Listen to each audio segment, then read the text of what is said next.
Well, good morning and welcome everybody. Thank you for joining us today. I am Nina Biffinger, the Broker Relations Ambassador for Painted Prairie, and we are so excited that y'all have signed up for this hot topic. I will give a brief intro for Painted Prairie, so those that don't know much about us can learn, and those that are very familiar, hopefully you hear some new updates that I've trickled in. Then the builder panel will take a minute to introduce themselves and answer a fun icebreaker question. And then we'll dive in. So I'm going to share my screen, hopefully smoothly. Of course. Gotta love the technology.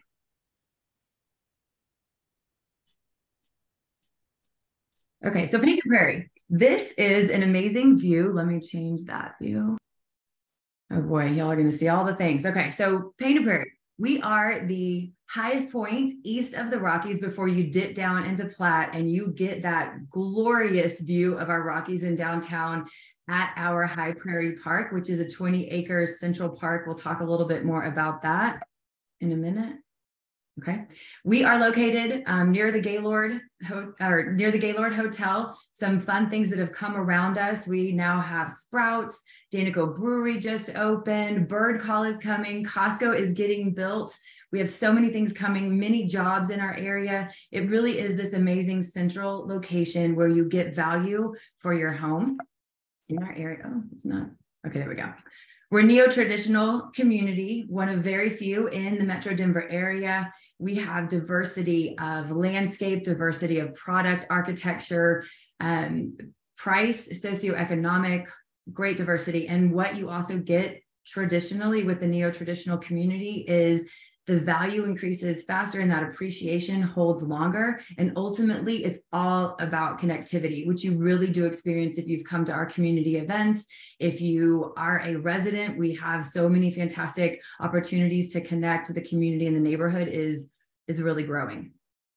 Lots of amenities. Our main ones are going to be parks and trails, a lot of outdoor amenities. The trails throughout our community that also connect you ultimately down into Denver. We have garden plats for residents to be able to grow their own produce. We have one large, right now, 20-acre park, as I mentioned, High Prairie Park, with lots of areas for families to explore and just individuals in general to so many activities in that park. We have 7 pocket parks and even more are coming.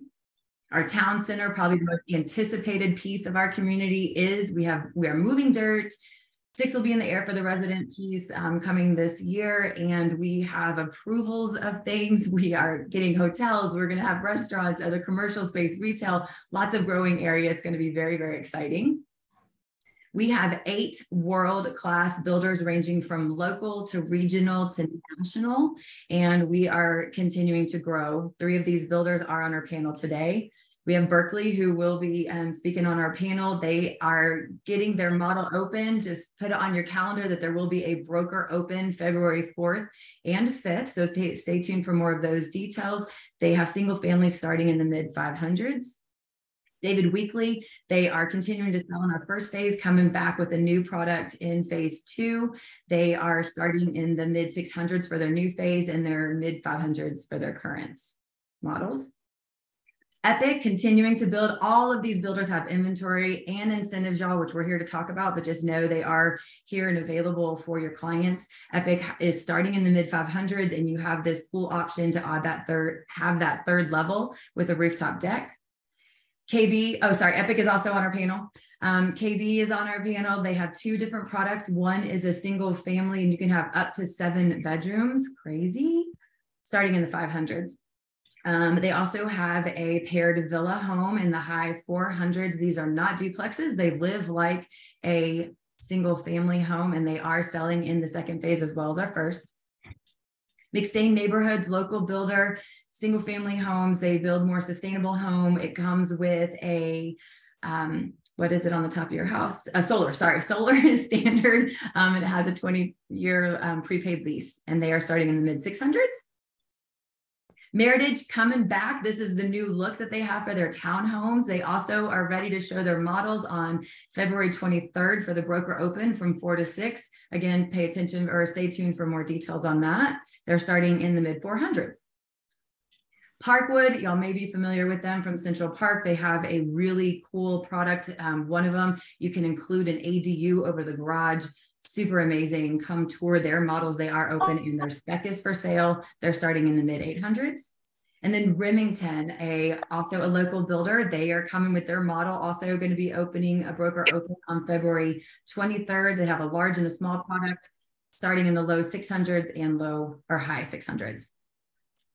We have an amazing, robust, one-of-a-kind Prairie Partner program. Many of you on here are part of that program, and we love you for that. If you have questions about it, please reach out to me to let me know.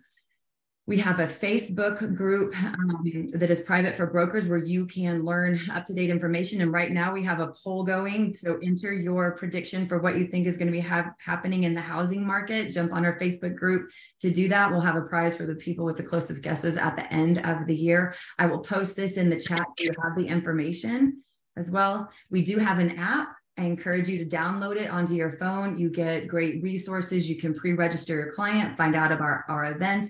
You can check in and earn points for our leaderboard program. Use Neo-Traditional as the code for this event. Again, I'll enter that in the chat, but it's a great, great resource to know what's going on and find your way around Painted Prairie.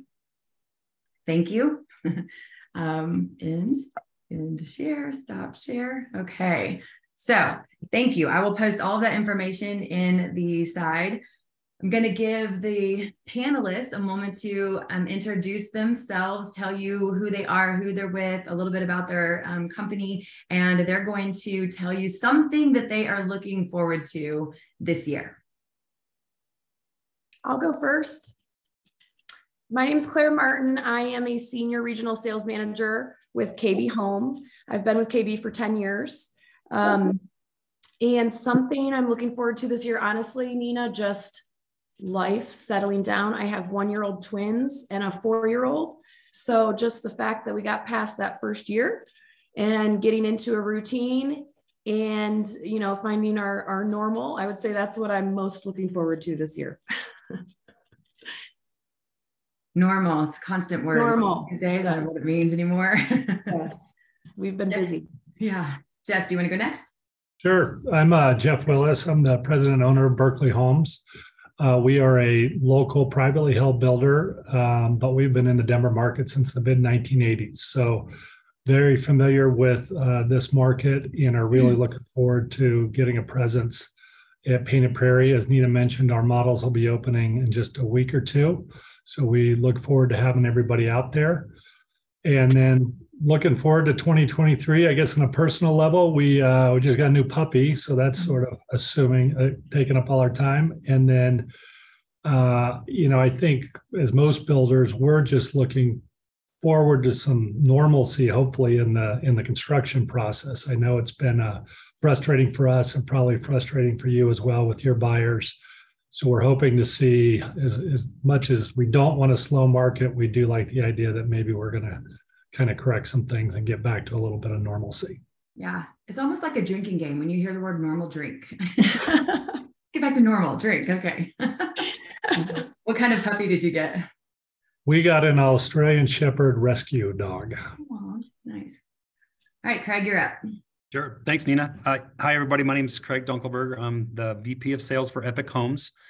And we've been in the Denver market. We started just as a small company back in 2015, 2016. And since then, we have been acquired, or we've sold to a larger company. So we have a parent company called the New Home Company, and they're out of California. So, but we're still doing epic things and still doing epic things in Painted Prairie, which has just been a phenomenal community for those that have been able to do that. So personally, we are expecting not us personally, but my daughter's expecting her first child this summer. So we will have our first grandson coming to the family. So we're looking forward to that. That's exciting. Congratulations. Thank you. Okay, so let's see. Let me just mute. Julia, can you mute everybody, please? Thank you. I think the other word that's been common lately is crazy. There's been some crazy changes. The market's been crazy. We're all trying to adjust. And the one thing we know is there's going to be change, and that's constant. And the only thing that you can control is how you show up to life and your business, what knowledge you gain to grow, and the value that you bring to your clients. So we applaud you for being here today, because we're going to share information so that you can learn, gain aspects, and bring value to your clients and our industry as a whole. Before we do dive into the panel question and answers, we do want to hear from you. I think right now our participation is still not, it's not too bad. So if you want to actually unmute and say this, answer this question, or if you want to type it in the chat, I'll share what you say. But in this changing market, we want to hear, how are you adjusting, or what approaches are you taking to attract buyers, whether that's either as a listing agent with your own price adjustments and concessions, et cetera, or as a buyer agent to grow your client base? Go. Who's it? I know Liz wants to say something. Michael, I'm sure you have something to say, or type it in the chat. Hey everyone, this is Crystal Gus. I'm with Invalesco Real Estate. This year I've really been doubling down on my social media. So I'm really glad to have this opportunity to learn more specifically about what's so great about Painted Prairie and about each individual builder. But for me, it's definitely been social media. Yes, you are absolutely on it. I gave Crystal a personal tour on the golf carts at Painted Prairie during the 12 days. I don't know if y'all saw that, so that she could create her own social media. She's definitely rocking it on there. Good answer. Anyone else want to share? Really? Nobody is doing anything? Hey Nina, it's Stacy Brogno. Thank you. Hi, Stacy. Hi. So on my side, and I know I'm different on the other side of the realtors, but I'm focusing more on payments. That's more of an introductory conversation. That's great. It's a really key topic, and I know you're great at that. And it's a really important piece of what we're talking about today. So that's good. Helping them understand their payment, not just the full mortgage, helping them be able to understand what the house is going to be that they can do. All right. Okay. Well, then we'll just keep moving on. So thank you also to those who submitted questions with your RSVP. We did work hard to include all of them that were relevant to the topics for today in the conversation. To help us keep on time, we are going to mute y'all and ask during the conversation if you have a clarifying question about the current topic we're talking about, if you can put it in the chat and we'll work to answer them as we go through. And then if we have time at the end, we will open it up for additional questions. And if we don't get to you, then just reach out to me after and we'll work hard to help you. Also, disclaimer before we dig in, as a quick reminder too, these panelists represent 3 different builders that have different plans, different answers. They do not represent all builders in Colorado or across the country. So we recommend asking all of these questions to the individual builders that you want to work with or that your clients are interested in.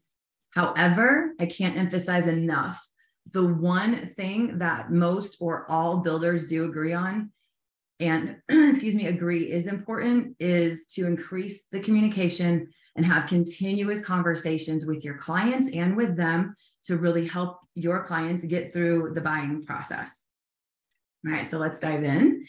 Claire is going to help us understand a little bit more about builder pricing, kind of give us the laydown of how it works. Yeah, so obviously it's different from resale. And if you haven't sold a new home before, how it works, and every builder is a little bit different, like Nina just said, but for the most part, how it works is you have your base price, and that is, tied to the floor plan that your client likes. And from there, you would add things such as a lot premium, if there is one. Some home sites have a premium, some don't. And then you would add anything like any structural options that the buyer offers. And any changes to that floor plan, usually there's an additional cost tied to that as well. And then any studio upgrades. So from there, once your client has been to the studio, then that's when the final sales price is determined. And that's one of the many positives about buying compared to resale, is that the buyer really gets to determine their final sales price and where they feel comfortable.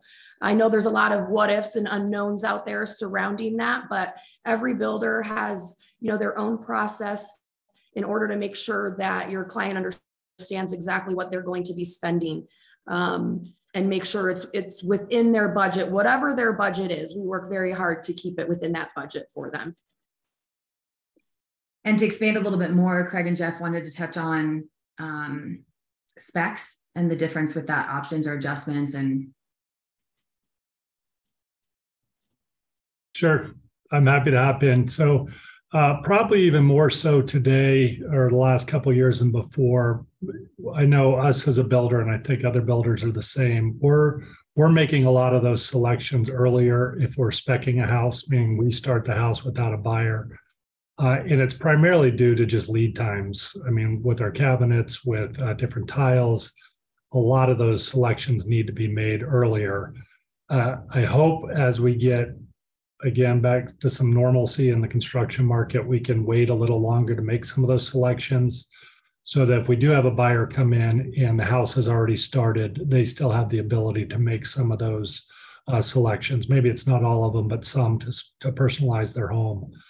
But to kind of speak to what Claire said, one of the new processes that we're trying, because as you, I'm sure, know, the first question we get from buyers is how much is this going to cost in total?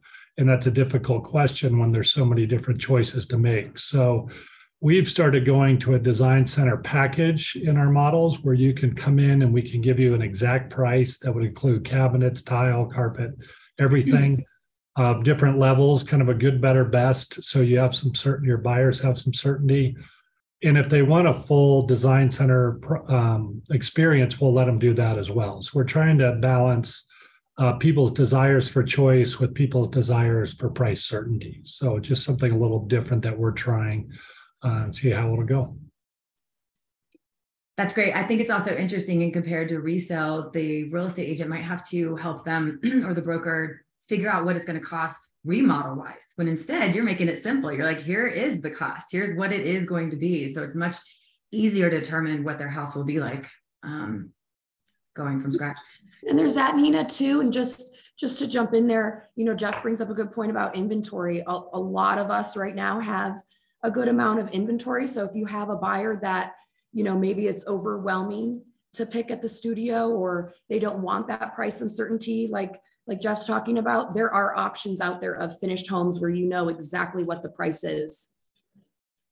Yeah, absolutely. As a quick reminder, if you have questions, type them in the chat versus raising your hand, and we'll definitely address those. Did you want to touch on specifically also on the lead time, why you are focusing on spec a little more? Is that for me, Nina? Yes, sir. Sorry. Yeah, traditionally Epic, we've been a dirt, to be built type of, offering to the market. And, we've been more of a customizable builder. So that's been attractive for the market. But, because of supply chain issues that continue throughout our industry, and labor shortages, we have gone to more of a spec process. We certainly would still like to stay on the to be built. It's less risky for us to do that. But in terms of being able to make changes and stuff, what I would tell all the brokers out there is every builder, not just the three of us on this call, every builder is going to have something a little bit different to offer, and they may even have multiple things that they can offer depending on what that product is. If it's finished inventory, obviously there's no changes. If it's something that's in process, you just have to ask the question. And that's what I would stress is, call the salesperson, show up to their office, do some previewing, ask the questions, get the full understanding. Because what you don't want to do is go from one builder, then just assume that it's going to be the same across the board. Yeah, that's good. Absolutely. Real quick question for those that jumped on late. You're asking who the panelists are. Can you just go through and say your name and what company you're with again, please? Sure. I'm Craig Dunkelberger with Epic Homes. Jeff Willis with Berkeley Homes. And I'm Claire Martin with KB. Thank you. So the next question was going to go to Claire, talking about what things your buyers or you should ask the buyer to help what's important to figure out what is included, what's not included. And it's a good tee up, Claire, because someone asked in the chat, with the new package, it changes with KB, where are you with including AC units in the new home? So that's a question to ask. What's included, right? AC units, not fence, not. So we don't do packages. I don't know if that was directed towards Jeff, maybe, with their changes of adding in the packages. KB does not do packages. It's all about choice at our studio. So you get that studio experience. But going back to your question, Nina, questions you should ask for your client and ask the sales counselor is, is there a lot premium? Some home sites have a lot premium, like I said before, and some don't. So it just depends on, is it on a corner? Does it back to open space? That type of thing. Obviously, what comes included at that base price? I think that's a very important question to ask so that the buyer fully understands what they're getting if they choose not to upgrade or change or add anything. Another thing I think is important is HOA fees and what's included within that HOA, what services are included, as well as what does the community offer. There's multiple communities out there, even within, our small area that we're located in, but we're lucky to be in Painted Prairie because in all the communities that KB is in, there's no community like Painted Prairie. And I tell Cheryl and Nina this all the time. We so appreciate Painted Prairie and everything they do, the events that they put on, the thoughtfulness that they put into the community and the layout and the parks and the town center, all that. It's just second to none in Colorado. So you definitely want to ask, what does the community offer and does it fit your buyer's lifestyle and their family and, their family's needs. Another thing I think that's important to ask when you talk to a new home builder is what's your build time? Because we try very hard to set the correct expectations with buyers on how long it's going to take us to build. And I think Craig and Jeff can probably agree that it's a moving target. We do our best to give you an estimate. We know it's a very important time in your life and you're planning a lot of things around, the move and when the home is actually complete, but we're up against some challenges right now in the construction world and with materials and labor. So we do our very best to give you a really good estimate, but we also update you throughout the entire build and that entire process to make sure it's no surprise when your home will actually be complete and you're ready to close on that. So that's a wonderful question to ask a new home builder. And then the last question I would say that we get a lot, and I don't necessarily love the question, is what's the average cost of upgrades that people spend in your community? I understand why buyers and agents ask us that question because they're trying to get that price certainty down, right? But we have such a wide range of what people's budgets are. I think it's better to just know what your client's budget is once you've, picked the floor plan with the base price and what structural options you're going to have as well. Because when you go to the studio, you don't have to add anything if you don't want to. Everything's going to be included within that base price. It's only, do you have a budget? And if so, great. You can choose to upgrade your finishes if you want to. And if you have a very small budget or no budget at all to make those upgrades, that's fine as well too, because our standard finishes still come with options that they can pick from, different color palettes and things like that. So it really doesn't matter what other people are spending. I'd say it really just matters what your client's budget is. And we can make a home beautiful no matter what. And so can, the other builders here on the panel. So I don't necessarily love that question. I think you can probably phrase it in a different way, but those are, I would say, would probably be the most important things to ask, especially if you're just out there doing legwork for a client that you're working with. It's good. I had an interesting question come through. I've not heard this one before, but if clients are able to view the design center prior to committing to your product, which is interesting because still goes back to every builder is different. If there's a package, you're usually going to see those options at the sales center a lot of times. But how would you answer that? Anybody? I can answer that. We don't allow people to, it's not open to the public. We reserve that time and that space for our home buyers, and we respect their time and make it a very private experience for them when they get to go pick their finishes. It's in a very exciting time. They get multiple appointments down at the studio. The first one is just to kind of browse and look and see what we have. The second one's to really narrow down what they want and the finishes that they're going to pick for their home. So we respect our homeowners, the people that have purchased with us. And if we opened it up and we had people walking through, it just wouldn't give them that same experience. So we don't open our studio to the public. Mm-hmm. The other one that came up, I can't remember if it was from Craig or from Jeff, but the question around build time, really understanding what that expectation is another question to be asking. Do we have an answer right now? Because some of the brokers had asked, right now, what are you seeing for build time? Obviously, it's changed over the last couple of years and going into 2023, the full thing, into 23. What are you anticipating or seeing for build times? You know, I think we're starting to get a little more certainty, Nina, and I think like the other builders, we try to start the process with a window of time when we think the home will be delivered, and as that gets further along, we start narrowing that window down. Just generically, I would say our actual construction time is probably about 6 to 7 months right now, but then you have to add on the time it takes to get through city permitting and just getting things scheduled. So it'll be more than that. And I think each individual case, we can get you a better idea. But from our standpoint, we usually at the time of contract on a new start, we try to give about a 90-day window, and we believe the home will be done. As we get the house actually started, we narrow that to a 60-day window. And then once we have cabinets delivered, then we give a specific closing time. So that's our process. And I think most builders are similar to that. We felt like 4 or 5 years ago, we were much more accurate early on, but it's just gotten tougher. And I think, as someone said earlier, nobody wants surprises. We don't want to surprise buyers. Buyers don't want to be surprised. So we want to be as communicative as possible. And I think to Claire's point, it's great when buyers and their brokers are asking a lot of questions because we don't want surprises, whether it's on construction schedules or pricing or just anything about the process. The more questions, the better. So.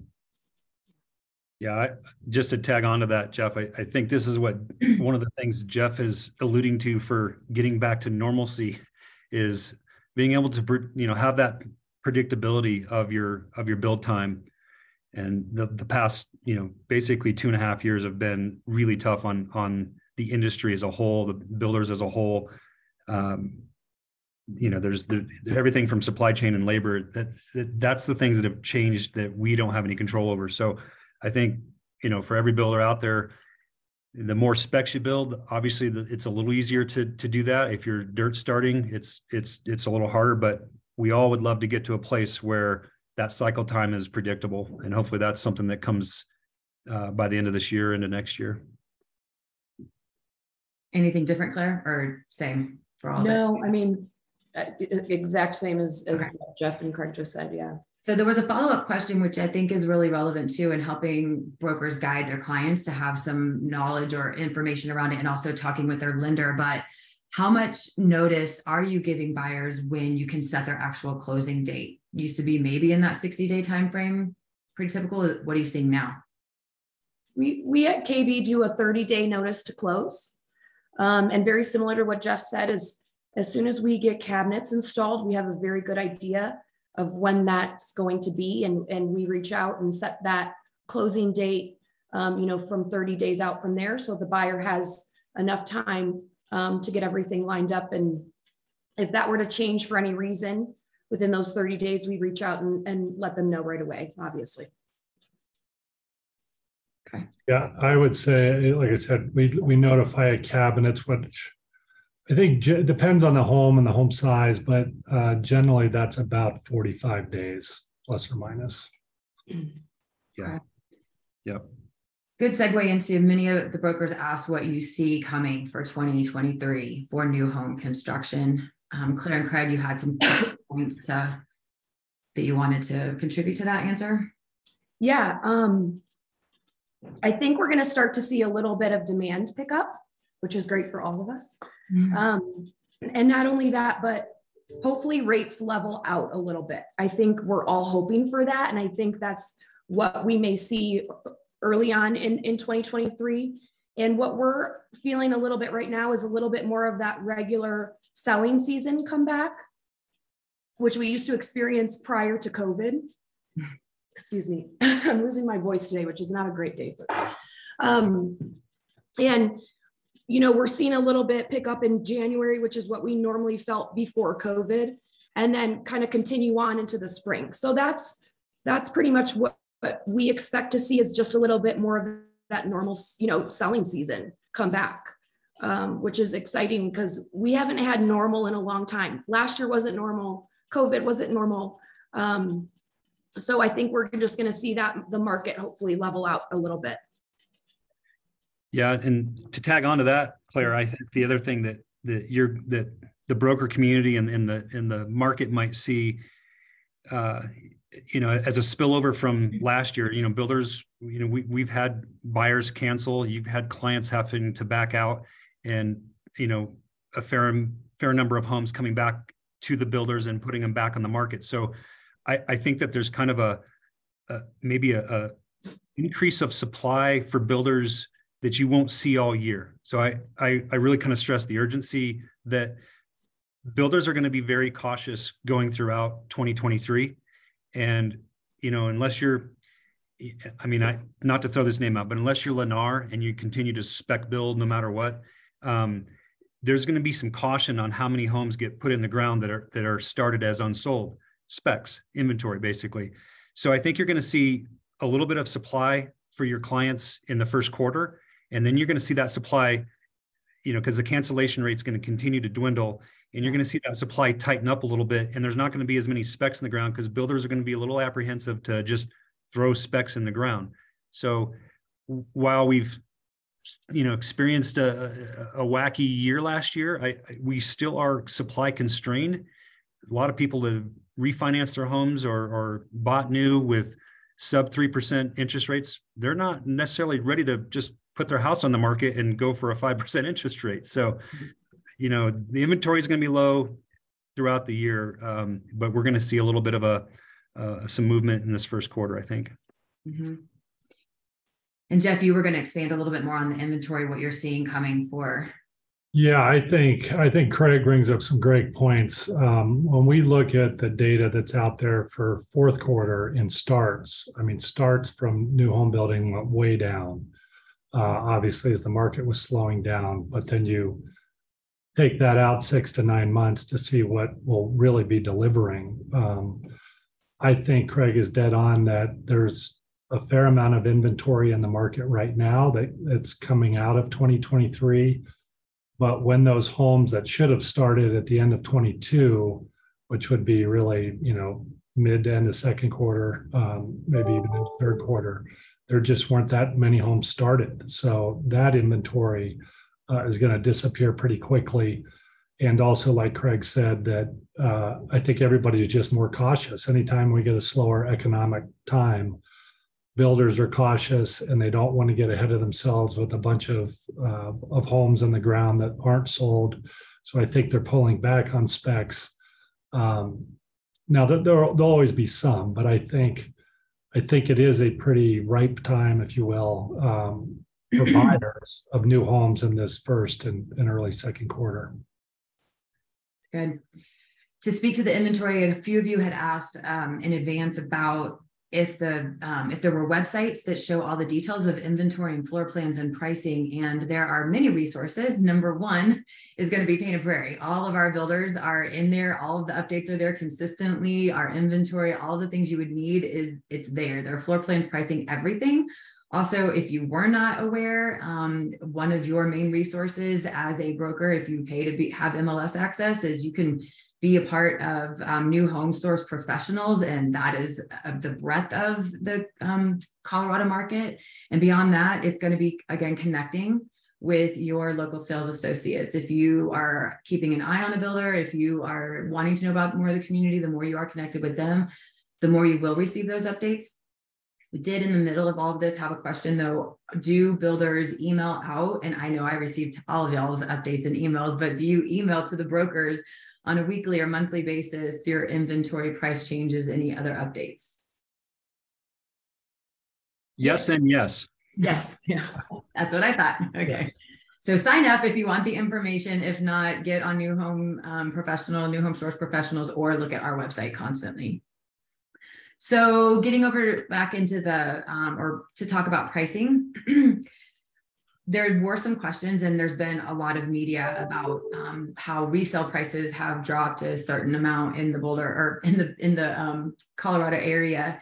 And of course, the question is around builders. Are you dropping your prices? And Craig, you had some great insights to touch on that. Yeah, I think just fundamentally, builders really aren't trying to go backwards in their base pricing, and in pricing in general, because you're protecting your customers that have already purchased. You're trying to protect the overall value of the community that you're selling in, that sort of thing. But adjustments have been made, but you're just not seeing them necessarily reflected in base pricing. For us specifically, Epic, we've adjusted our lot premiums when the market was ramping up. Sometimes you couldn't change your base price fast enough to stay up with the increasing costs in framing and all the other materials. So the easiest thing, at least for us, I don't want to speak for everybody, was if you got demand and you got people waiting on waiting lists, the easiest thing was to just, ramp up your lot premiums. So you come down on the other side of that demand and that demand shrunk. The easiest thing for us, again, not going backwards on base, but was to adjust downward the lot premium. So for us specifically, and I think a lot of builders have done this, you just go in and you start adjusting your lot premiums as your first lever that you pull to fund the market. And just to add on to that too, Craig, exactly what he said, I think that rings true for a lot of builders. I also think that resale went up more than new home prices did. So it needed to correct more. You had these buyers in the past couple, or sellers in the past couple of years who wanted to sell their home. They saw prices going up and they wanted to take advantage, and they, listed their house and they really went for it, right, with price, and they sold. And so, people continued to do that, and resale prices went up and up and up. And we honestly didn't raise our prices as much as resale did. So you're seeing resale having to correct a little bit more than you are, seeing new construction homes having to correct. So I think that kind of plays part into it as well, as we don't advertise, like Craig said, lot premium reductions to correct, but we also didn't have to as much as the resale market did either. Well, that's a great point. The overbidding that was happening on resales in 2021 was something that we all were just looking at each other going, if you're a builder, rarely would you get overbidding happening. You were on a priority list in most cases, and you were just waiting for your opportunity to come up. And so you'd have some base price increases, but it wasn't a bid process. Right. There were a few builders that tried to do the, highest and best offer type of approach, but most builders just went, at least that I'm familiar with, if you had an increase in base price, that was it. But that reduction in the overbidding, when that went away, that was the steepest drop off in that percentage that you're talking about, Claire. So, yep. We had a comment, awesome insights and info, guys. So thank you for sharing that. Do you want to shed some light on the why of the not dropping of the prices that we talked about? The protecting the backlog and current homeowners, address that. Yeah, I think, I think Craig touched on it is, we have a backlog. Resale buyers, it doesn't affect them, right? When they drop prices, it doesn't affect other people when they drop prices. It only affects them. For us, we're trying to protect our backlog and the property values within the neighborhood, right? So if we go and drop base prices, that's not only going, yes, that affects the builder, but it also affects the people who have already purchased and the value of their homes. So we don't take that, lightly. That's important to us. So that's part of the reason why we try not to reduce prices when it comes to that, because we don't want to hurt the property value or hurt Painted Prairie, right? When it comes down to it. Absolutely. your neighbor of your resale is not caring about your listing on the resale or your homeowner out there either if they drop that price just to get it sold. Right. A couple of facts I did want to share with y'all that came from the NAHB, which is the National Association of Home Builders, in case y'all did not know, that some of the quotes were, with the construction costs up more than 30% since inflation began to take off at the beginning of the year, there is little room for builders to cut the prices. And about 35% of the builders were dropping home prices in December, with the average price reduction being 8%. Now that's nationally, but that's just to give y'all a little perspective that they have made some adjustments, but to Craig's point, it may not always be in the base prices. But the bigger piece is that they found with 62% of builders offering incentives like mortgage rate buy downs, paying points for buyers, and even price reductions, that actually lured more buyers because they realized the value, which is a great segue into our topic about incentives. Claire, you have some great points on what are the types and relevance of incentives to the buyers. Yeah, and I think it's super, I think that's why everybody's here, right? Is to talk about the incentives. And I think it's super important that as a real estate agent, you are knowledgeable about the different types of incentives that are out there. As most of you know, they are constantly changing. Builders can change their incentives at any time. And what we try to do is answer to what the market's doing with an incentive if we need to, right? So right now, what you're seeing a lot of are rate buy downs, at 2-1 buy down, a lot of ARMs being offered right now, as well as rate locks, because just with the fear that's out there, that's being put out there for buyers, they're very nervous about what's going to happen if they go under contract, rates go crazy again, and they can't afford the home. So a lot of the incentives right now are going to be those buy downs and the rate locks. And there's also, more of those standard incentives that you normally see in a normal market, the studio allowance, where buyers can use that designated amount of money for options and upgrades at the studio, as well as price guarantees. And that's usually what you see on inventory homes, that, we have reduced the price of those homes, especially if they're finished, in order to get those moved and sold. So those are the main incentives, I would say, that we're seeing out there right now. You're always going to get one of those, oh, free basement, I got a free basement. Well, no, you didn't. Nothing's for free, right? Definitely basements aren't free. So and if you will, Nina, my tip, I would say for real estate agents in the market right now, don't let your buyer focus on the deal. If they are out shopping for incentives, that's very different than them being out shopping for a home, because they will remember, your buyer will remember the experience that they had with their builder. They're going to remember the home that they live in. They're not necessarily going to remember the incentive that they got, right? So I really encourage everyone to make sure that your clients are focusing on the home, right? And does it fit their needs? Does it fit their family and their lifestyle? Because that's going to be a lot more important down the road than what incentive did they get at the time. Now, if they find a home that they love and there's an incentive tied to it, great. That's, kind of icing on the cake, but make sure you're focusing on the value and the home instead of just, oh, what deal can I get? Mm-hmm. Craig, did you want to expand on that? Yeah, too? no, those are, that is spot on. Everything that Claire is saying is, we'd love to just wrap that up and just send that out to the entire But, I would say for all the brokers, the best thing that you could do is educate yourself on two different cogs here. And because there's two schools of thought on incentives. And truly, incentives are just an adjustment that the builder's making to find the market. But if you have a client that is not struggling to qualify for a loan, and a slightly higher interest rate isn't going to derail them from buying the home of their dreams, to Claire's point, the incentive, that if there is one being offered, the best thing to do is to take that off the price and gain that as equity. Because you can always refinance the home. That's traditionally, if you can stomach 5.5% rate or 6% rate versus what it used to be 3%, your client's going to figure out how to adjust and refinance that later. If your client, however, is in a situation where getting into the home today, which always makes sense. I've never seen really over the course of 40 years, home prices go down than they were 40 years ago. Inflation keeps going up.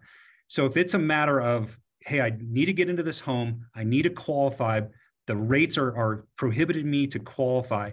If the seller or the builder has incentives, really focus in on the buy downs. The 3-2-1 buy down. I mean, I've got enough incentive money at Painted Prairie. I can buy a 3-2-1 buy down. And that's huge because the 3-2-1 buy down, that first year, it's buying the rate down for today's rate. And plus our lenders, we can lock in. You're 3% less in rate for that first year. And this is money that the builder is going to pay for. Here's the genius behind the buy downs, these temporary buy downs, is all that money sits in escrow with the lender and title company, okay, or the lender side. So if they go to refinance it and they only use the first year for that 3% reduction, the rest of that money that's sitting in escrow, they will cut you the check for the rest. If there's a balance of $20-some thousand or $15,000 because they refinanced it, your client gets that cash. And that's the fastest way a builder, because we can't really give you cash. That's really the only way you're going to get cash out of a builder. So the temporary buy downs are huge if it's a qualifying issue with your client. That's really valuable insights. Fantastic. I think the other big piece to that is, again, back to the conversation. If you're not as familiar with what incentives are or what they mean, really knowing your buyer's needs, getting to their motivation, understanding what they need and they want, and helping them find that right home and that right incentive, and talking with the lender, getting that information prior to even going out to see the builder, but also helping the builder help you and your client. Share what you know, share what the buyer is needing, share what the buyer is what's important to them, so that the builder can help you find a solution as well, because you may not be asking necessarily the right questions, but if you share information with the builder that's important to your client, that's just going to help the process even further. For these last couple of years, your buyers have had to buy houses they didn't want to be in because they could get 2%. Now they can find the house that they want, and you can help them figure out what the mortgage is going to be. We've all heard date the rate, marry the home, but another one is live in the right home, not the right interest rate. So just help them find the right home, because ultimately they'll find the life improvement. They'll figure out if that home is worth it, they'll make that life improvement to be there. I think it's important. And I think, if you're walking into a sales office, any of our sales offices here in Painted Prairie, and the first question, that's being asked is, what are your incentives? I think we need to change that narrative, because the market is conditioning us, or conditioning the buyers to ask that question first. Mm-hmm. That should be one of the last. It should be, do you have a home that I love? Exactly. Right. And that should be the first question. Hey, let's find a floor plan that fits your needs and your family. And if we don't have that, I'm sure one of these other wonderful builders do, but make sure that's what you're focusing on. And hallelujah, you finally get to do that for your client. I mean, oh my gosh, for so long you weren't able to. Now you've done that in so long. Exactly. Let's find them the home they want. Right. Yeah. All you could do last year was get on about 8 different lists. Last year, 8 different priority lists, or whatever you chose to be on, and hopefully you got a call. Yeah. We talk about it all the time. It's getting back to the basics. It's the same. It's changing for the brokers, like getting back to getting to know your client and taking the time to help them find the house and what fits. Well, and I think we're all in home building for that reason, mm-hmm. right? We love, especially on the sales side, we love to help people find their dream home. We love to help people realize that they can achieve home ownership. That's something we haven't been able to do for so long, right? So I think it's just getting back to the basics a little bit too. Mm-hmm. Yeah. And of course, as you had mentioned before, being considerate of what their budget is, knowing that is also the piece of it, and having those parts of the conversations. But then also, how you said, we're getting conditioned in the market about incentives. It's going to change. The question had come up a couple of times. When does it start and stop? How do you determine it? And Craig had an answer around that. Yeah. Incentives, just to put it out there, builders don't want to give incentives. It is part of how we adjust to the market to find our place in the market and to sell homes. And, most builders, I don't want to speak for every builder, but most builders are trying to, what they call, try to find pace or absorption. And there's a certain number of homes per month that whether you're a publicly traded builder or a privately owned builder, you're still trying to find your pace so that you can meet business plan and do all these things that builders talk about every single day. But incentives will tend to decrease once the market has the market demand has increased, and there'll be a balance and there'll be an offset, and those incentives will start diminishing. And back to my earlier point about and Claire's point about we're going to see this bump, this increase in demand this first quarter. We are, and as soon as builders start to find their pace, you'll start seeing incentives to get pulled back and ramped back as quickly as they can. So, and it really is just an adjustment to the market that they're in, that every builder's trying to find. No different than resale. You have a listing and your seller is asking you, what do I do to sell this house? And when can I stop offering this concession? I mean, it's the same, right? It's an adjustment to the market. Yeah. Jeff, you were going to talk a little bit about, there was a question around, do buyers receive lower builder incentives if they use their own lender versus using the builder's preferred lender? I can't speak for everyone, but I would say in general, yes. And it's really for a couple of different reasons. A lot of the larger public builders have their own mortgage companies, so certainly there's a financial incentive to keep that in-house. For us, as a smaller private builder, we don't have our own mortgage company, but we work with generally 3 preferred lenders. And so we offer a higher incentive to use those lenders. And I know there's a misconception that for some reason or somehow we're getting a kickback or there's some financial incentive there. That's actually not the case at all. We receive no money back from the lender, but really what we're buying through the mortgage incentive or the lending incentive is information and certainty that we've got a relationship with these lenders and we know if they're qualifying buyers, that's really qualifying buyers. We've probably all got pre-qual letters from some lender that isn't worth the paper it's on. And so it doesn't do any of us any good to get to the closing table and not be able to fund the loan. So really that's why we're trying to get buyers to use the lenders that we're familiar with. And they offer great deals on their own. So I think it works out well. But some cases buyers are just comfortable with someone they've used before. Maybe there's some other relationship. But in general, I would say yes. If you go with a builder's either in-house lender or preferred lender, there'll be a greater incentive there. It's not a punishment. It's a reward, and it's mainly to your point. It's the same as when you're helping a buyer and you give them three mortgage lenders that you would like to work with because you've worked with them. You've had that experience. They know the process. They know how to work with you. They're going to help you get to that closing table because that's everybody's goal. And it's the same. Builders no different. They have relationships with people that can help you successfully get to the closing table for them to be able to move into a new home. Yep. Benefit is they have great incentives. So why not if it's an option? Yeah, exactly. Okay. So also the big question has been around that, okay, my client's been under contract. They went under contract during peak times before maybe some of the incentives were offered. Do they have options? And if they do, what are they? Craig was going to answer that one. Yeah, that's, I don't think any one of us really wanted to answer that question, but I'll take a stab at it. It's hard.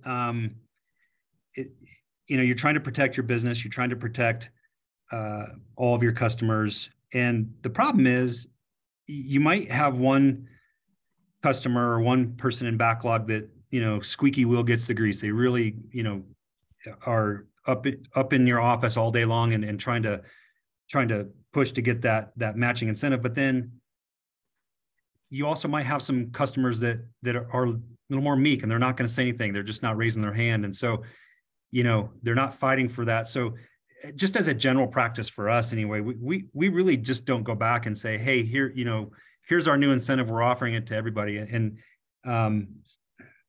no different than when prices were going up. We didn't go back to everybody under contract and say, hey, our costs just changed and we're increasing our price. You need to now pay a higher price for the home.